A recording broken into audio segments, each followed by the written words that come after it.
Every so often in a console generation, we get refreshes. With the PlayStation 3, it was the original and then the Slim, and that's pretty much the course of history as history has taught us. So following that path, of course, we have the logical PlayStation 4 Slim. But is it worth your time? Is it worth purchasing? I'm going to go ahead and try answer that today while I unbox this, the NHL 17 PlayStation 4 Slim unboxing and basically overview and review. So make sure to like this, 2 thumbs up. Of course, subscribe and leave some comments down below if you haven't done so already. Also, feel free to check out any of my other videos that I have recently posted. If you're into FIFA, we have FIFA 17 versus FIFA 16, or the PlayStation 4 4.0 update. I will have those linked in the cards above. But let's go ahead and talk about why we're here. So as I mentioned, the PlayStation 4 has a, I guess you could say, annual. I don't want to say annual, it's not the right word. Every so often they refresh the console. And we all know that the PlayStation 4K is coming out. But I pose the question, if you don't have a 4K TV, is the PS4 4K or PS4 Pro worth your money? It's $499. And comparing that to what we have is the PlayStation 4 Slim, which gives you that refresh. But yes, granted, it doesn't give you that 4K. But if you don't have a 4K TV, you're not going to get that full utilization. So let's go ahead and see what's in the box here. You'll see it's the NHL, obviously, 17 Bundle Edition.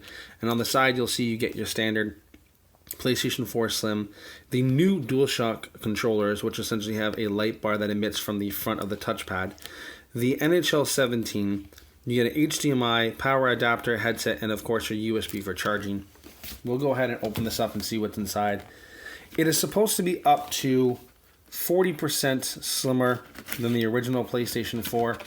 The processing is pretty much the same. From a fan standpoint, it's supposed to be quieter.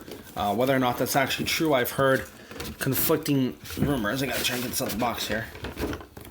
I'd like to put it in there real nice and snug. But in terms of loading games, I've heard no, it's not going to make that big of a difference. But in terms of the overall function of the console, I've heard it is quieter.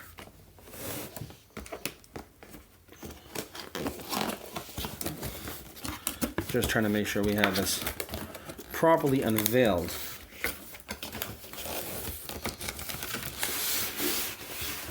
There you go. And let's see what else is in the box here. You have your guide.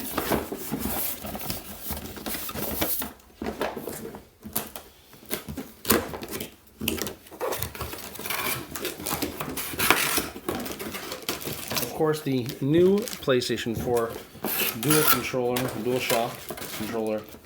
And then the cords as mentioned. And that's pretty much it for the box. So you'll see your HDMI cord, standard, your power cable, USB charging cable, sync cable. The new DualShock 4, as I mentioned before, it's pretty much exactly the same, with the exception that the touchpad will now light up in the front here, as opposed to only lighting up in the back here. One of the reasons you'll notice in this video here is that I actually have a stand.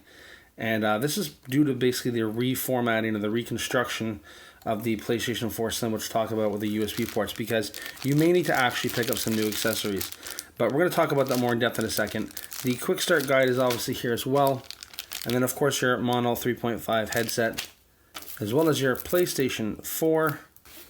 And then your startup guide, which gives you like a free trial and all that good stuff if you're not already signed up on the PS Plus. Keep in mind the prices are going up soon. Here is the console itself, and I know you've probably seen it in other videos, but it actually is quite thinner in comparison. It's like taking out almost like a school textbook as opposed to, say, a console. Here's the console, and as we mentioned, the redesign here, it looks like there's a port here on the side of some sorts. Can't quite make out what it is. It almost looks like a 3.5, but it looks like something screws into it. Maybe that would come into play. We never quite know what they're for. But on the back here, they have lost the digital optical, We do have the Ethernet port, HDMI, obviously your PlayStation Eye port, and then your power adapter.